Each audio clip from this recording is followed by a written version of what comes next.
প্রিয়ে কমলা আমি ওঙ্কার সৃষ্টি স্থিতি আর প্রলয়ের আমি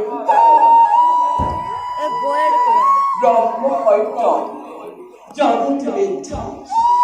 অনন্ত কোটি ব্রহ্মাণ্ড আমি স্রষ্টা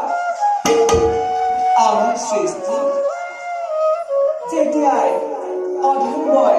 ধৰ্ম মহাভাৱে পুণ্য গ্ৰাস কৰিবলৈ উদ্যত হয় তেতিয়াই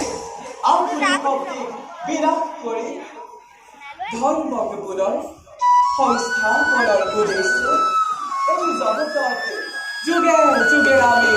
হওঁ অৱতাৰ সম্ভৱামি